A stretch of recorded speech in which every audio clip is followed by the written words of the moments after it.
వెలుగుమట్ల గ్రామంలో సుమారు 2000 మంది ప్రజల గుడిసెల్ని ఎలాంటి కోర్టు ఆర్డర్ లేకుండా, ఎలాంటి ఆదేశాలు లేకుండా ఏకపక్షంగా కాంగ్రెస్ పార్టీ తన నమ్ముకున్నటువంటి కొంతమంది కాంట్రాక్టర్ల కోసం, వాళ్ళ ప్రయోజనం కోసం గుడిసెల్ని ఏకపక్షంగా రాజ్యాంగ విరుద్ధంగా కూల్చేస్తున్నారు.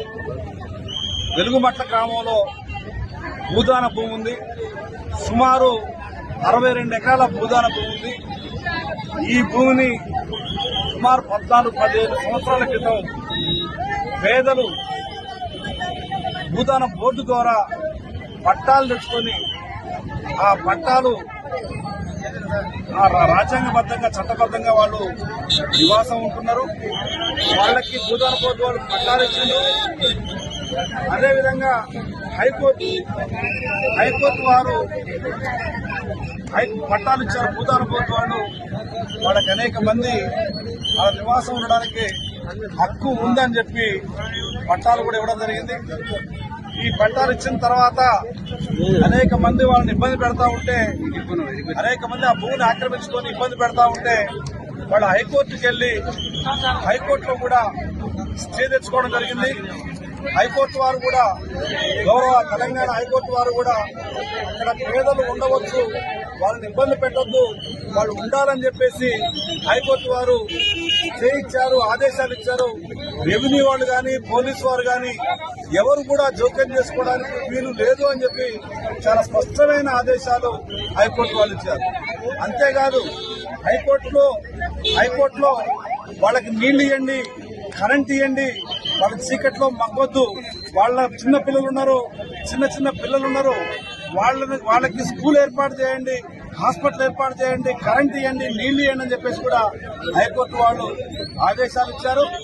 అదేవిధంగా లోయర్ కోర్టు, ఖమ్మం కోర్టు వారు కూడా వాళ్ళని గుడిసెలు తీసేయడం కోసం, ఇంటి తీసేయడం కోసం ప్రయత్నం చేస్తే ఆ ఇంటి తీసేయవద్దని చెప్పి ఇక్కడ లోకల్ కోర్టు వారు కూడా ఆదేశాలు ఇవ్వడం జరిగింది. ఇంజక్షన్ ఆర్డర్ ఇవ్వడం జరిగింది. ఆ తర్వాత స్టేటస్ కో ఎట్లుందో అట్లా ఉంచండి భూమిని, ఆ గుడిసెలు గాని, ఇండ్లు గాని వాటిని కూల్చొద్దు, వాళ్ళని డిస్టర్బ్ చేయొద్దు, అవి ఎట్లుండగా అట్లా ఉంచండి అని చెప్పేసి కూడా లోయర్ కోర్టు, ఖమ్మం కోర్టు గౌరవ పీడీఎం గారు ఆదేశాలు ఇవ్వడం జరిగింది.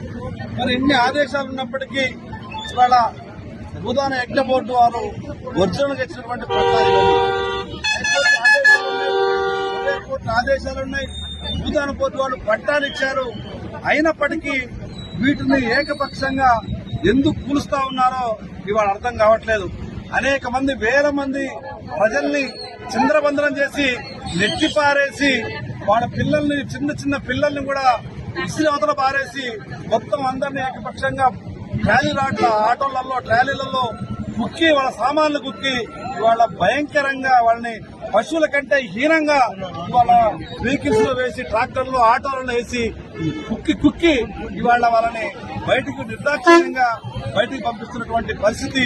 ఇవాళ భారతదేశంలో ఉన్నావా, ప్రజాస్వామ్యంలో ఉన్నావా, ప్రజలకు స్వేచ్ఛ ఉందా లేదా ఇవాళ అర్థమయ్యే పరిస్థితి లేదు.